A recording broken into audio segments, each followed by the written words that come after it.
Caião, é o seguinte, você leu aqui, né? 1 Coríntios 7, não foi?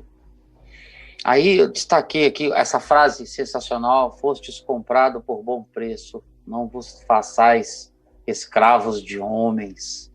Isso é muito... Fostes Isso é,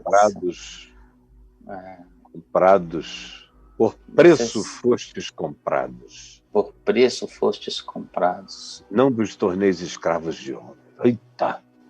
Não é lindo isso? Lindo e forte, poderoso. Agora, tem uma passagem lá, cara, que é o verso 14, né? Porque verso 14, eu estou com a Bíblia aberta aqui, deixa eu ver o verso 14. Isso, porque o marido incrédulo é santificado no convívio, vivendo com a esposa crente, e a esposa incrédula é santificada convivendo, vivendo com o marido crente. De outra forma, os vossos filhos, os filhos de vocês, seriam impuros, mas agora são santos. Pois é, Caio, o que isso quer dizer de fato? No caso, o que os filhos têm a ver com a santificação dos pais ou não? Pois é, cara. Que papo é esse? Esse papo de Paulo aqui, a primeira vez que eu li, certo, eu tive um problema com ele, há 48 anos atrás, lendo isso aqui. E como essa é a única Bíblia na qual eu li, você chega aqui, você encontra uma interrogação, né? Na minha Bíblia, porque eu tinha 18 anos, cheio do Espírito Santo, de fé, orando, jejuando, pregando para todo lado. Aí eu leio um negócio desse, e eu tinha sido filho da minha geração, hippie, onde não existe esse negócio dos pais definirem o destino dos filhos. Aí, à medida, eu passei por cima, perguntei para papai, para mamãe, aí eles disseram, não, é porque é assim mesmo, aí no convívio os filhos são santificados, mas eu não comprei aí, eu não aceitei. Falei, não, eles estão sendo muito, muito, muito apenas favoráveis a Paulo.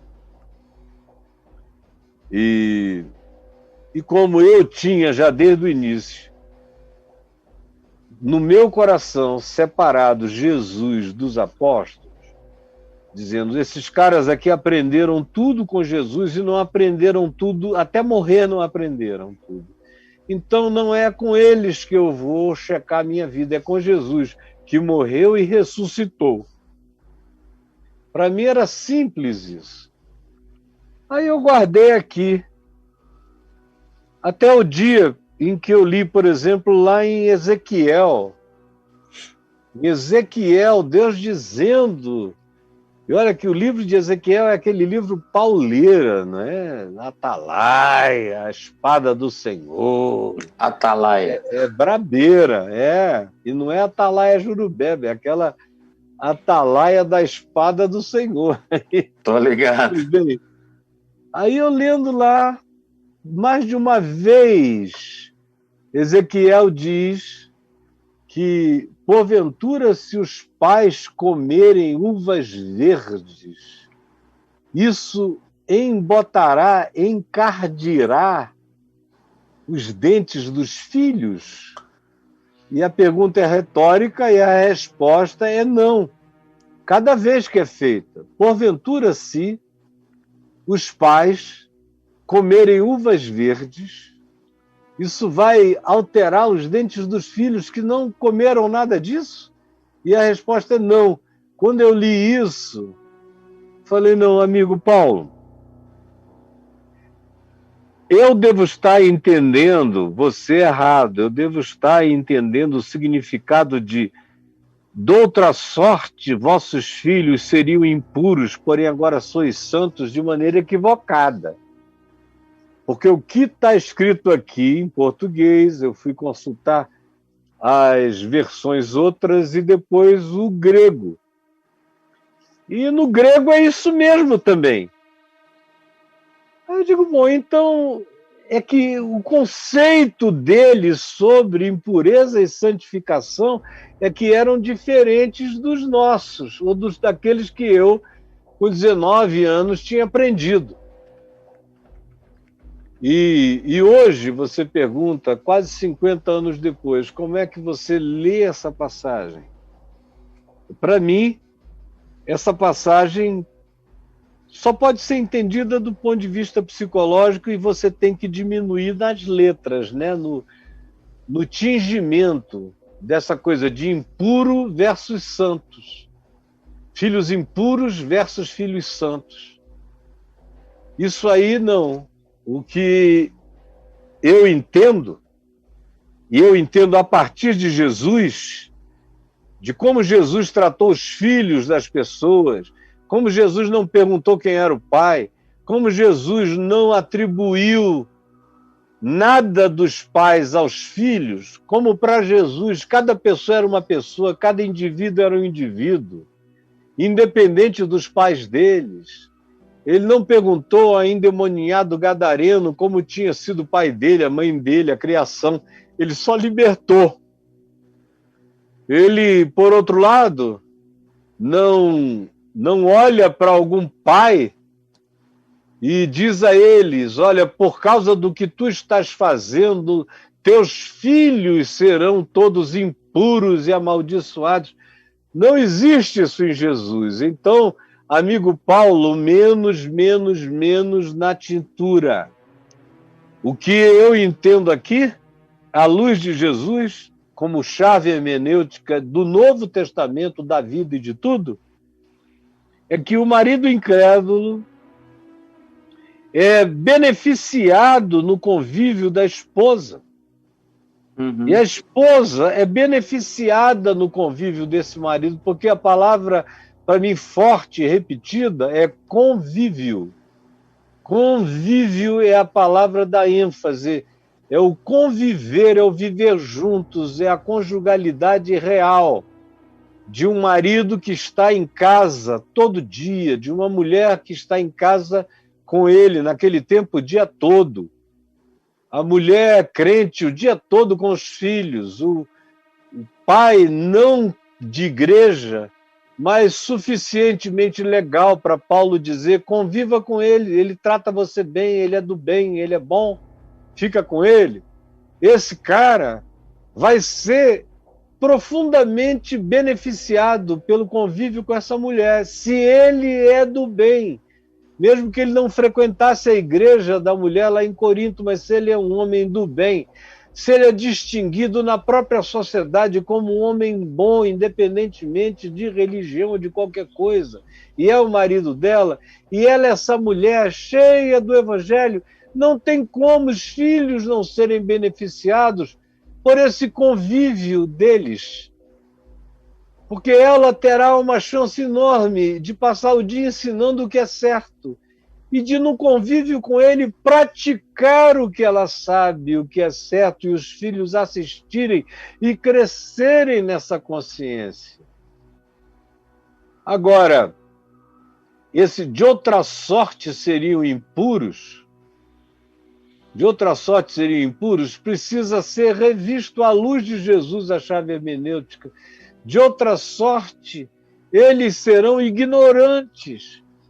Porque se não houver em casa essa liberdade entre marido e mulher, mesmo que o cara não vá à igreja, mas dê a liberdade, só assim eles deveriam continuar casados, e se ele der a liberdade, ou no caso dele, se ela der a ele a liberdade, nessa liberdade os filhos são maturados. Na falta de liberdade, para que ele, como pai, compartilhe a palavra e ela, como mãe, ensine o evangelho, sem a liberdade do casal, há um silêncio instituído, porque, do contrário, vai haver briga. Se ela tentar falar o que ela crê em Jesus e se ele tentar falar a mesma coisa, sendo um deles radicalmente contrário, o que não daria para fazer uma conjugalidade legal, na insistência disso, há um silêncio. Porque se ela, mulher, começar a querer ensinar os filhos à luz do evangelho, o cara já entra e diz: não, homem que é homem não é assim, tudo isso que você sabe. E se for o contrário, a mulher vai dizer: cara, meu marido, já basta você aqui, crente, né? Já basta você. Fica você, eu não estou te enchendo o saco, mas não vem com essa história de Jesus aqui para casa, não. Como muita gente. E aí os filhos crescem sem a educação. Mas chamar isso de impuro ou de santo, santo é mais fácil, porque todo mundo, toda criança, vinde a mim os pequeninos, porque dos tais é o reino dos céus, santifica todos os filhos, todas as crianças. Agora, dizer é impuro é muito mais um eco do Paulo fariseu, do Paulo judeu, do Paulo discípulo de Gamaliel, do Paulo judeu hebreu de Hebreus, da tribo de Benjamim. Ainda é um eco desse modo como ele foi criado, ainda é um eco, porque Paulo também é um apóstolo de Jesus em desconstrução do judaísmo. Ele é um cara em desconstrução. Eu sou um homem em desconstrução de outras coisas. Mas eu me pego em desconstrução de algumas coisas. Por exemplo, os últimos 20 anos foram anos de desconstrução do machismo que eu não sabia que eu tinha. Olha. Não sabia, cara. E eu achava que eu era um dos caras menos machistas do Brasil até 20 anos atrás. Você achava isso, cara? Achava. E como é que você percebeu que você era um cara? Casa com a Adriana que você descobre. Entendi. Casa com a Adriana que você descobre. Ou você é homem mesmo, ou não adianta ser machinho. Porque ela já chegou dizendo a um cara que estava dando em cima dela, dizendo, olha, não tem condição, porque eu só vou ficar com um homem que seja mais homem do que eu. Essa da Adriana é boa. Então, o cara tem que ser mais macho do que mais homem do que eu mais mesmo. Homem, mas olha, porque aí eu entendi, eu digo, tá certo. Aqui não tem essa história que em mim ainda havia uma certa tranquilidade do macho. Uma tranquilidade do macho, que eu sou o primeiro em tudo. Eu continuo aqui em casa a ser tratado como o primeiro por causa da generosidade dela para comigo. E eu tento tratá-la como primeira só se eu esquecer total, ela estiver fora, ausente, dormindo. Aí ela não é a primeira naquele momento. Mas se ela estiver presente, ela é a primeira em tudo para mim. Eu sou o primeiro em tudo para ela e ninguém nos deu esse mandamento. O amor nos ensinou essa naturalidade. O que eu fui desconstruído sobre autoridade paterna nos últimos 22 anos não está escrito em manual nenhum. O Lucas, meu filho, meu profetinha, como eu digo lá naqueles textos de 2004, que ele era o profetinha da minha vida, o provocador profético da minha vida, mais do que qualquer outra pessoa, me ensinou o significado de autoridade paterna, que não bastava dizer não. Eu sei o que eu estou te dizendo, não. Eu tinha que ter um diálogo e, às vezes, tinha que aceitar perder no diálogo. Ser humilde, sinceramente humilde, para perder no diálogo. E toda vez que eu perdia num diálogo e aceitava com humildade a minha perda, minha autoridade aumentava, eu fui descobrindo isso. E aí, quando eu dizia qualquer outra coisa, ele já estava com o coração aberto, porque ele sabia que eu era um cara aberto para mudar em tudo. Desconstrução em vários aspectos, brother. Em vários aspectos. Que coisa, eu cresci muito. Eu já era livre do preconceito contra gays, homens e mulheres. Sim. Outra questão. Eu tive que crescer na minha libertação em relação aos LGBT plus Z, ou qualquer outra letra do alfabeto. O que mais? Que, mais, né? E me desconstruir, e aprendendo, e discernindo que uma coisa era uma coisa, outra coisa era outra coisa, e que havia 50 tons de cinza. Que eu desconhecia, e tem que ter humildade para aprender. Então, Paulo era um cara em desconstrução, morreu em desconstrução. E ele tem a humildade de dizer, olha, isso aqui que eu estou dizendo é minha opinião. Ele diz isso aqui, olha, o que eu estou dizendo não é o Senhor que está mandando, não é uma revelação, é uma opinião minha. A opinião dele não era uma escritura, vinha carregada de toda a cultura judaica, ele não caiu num paraquedas, ele não se desumbicalizou assim, plá. Ninguém fez mudanças tão radicais num espaço de curto tão grande, depois de ter sido tão condicionado durante tantos anos quanto Paulo. Mas isso não o concluiu, como ele mesmo diz, não que julguemos ter alcançado a perfeição. Ao contrário, esquecendo das coisas que para trás ficam, prosseguimos para aquelas que diante de nós estão. Como o escritor de Hebreus que diz, para que eles do passado, sem nós no presente ou sem nós no futuro, não fossem aperfeiçoados, porque a gente está se desconstruindo segundo Jesus, segundo o Evangelho todo dia.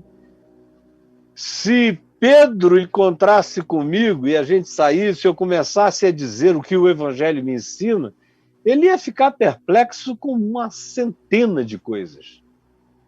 Paulo com algumas.